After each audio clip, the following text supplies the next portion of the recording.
Tíminn stuttur og heimurinn sem þú treystir á mun hverfa. Hvert lygi, hver hroka, hvert augnablik sem þú hefur snúið þér frá Guði mun koma í ljós. Jörðin mun skjálfa, himinin dynja og réttlátur dómur Guðs mun falla á alla sem hafna honum. Engin staður til að fela sig fyrir augum hans, hann sér hvert hjarta, hverja hugsun, hverja leynilega synd. Reiði hans raunveruleg og hún kemur yfir þá sem velja veg myrkursins. Láttu ekki blekkjast af þægindum eða bið, stund uppgjörsins nálgast. Enn lifir náð Guðs í dag.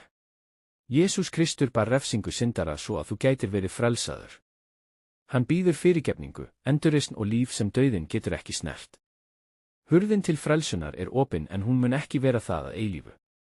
Snúðu þér frá synd, iðrast og gefðu líf þitt til hans. Hroki, gráðurleiki, girnd og vantrú geta ekki staðist nærveru hans, legðu þau niður áður en það of seint. Þeir sem kalla til Jesú nú munu finna athvarf, sálir þeirra verndar af ást hans.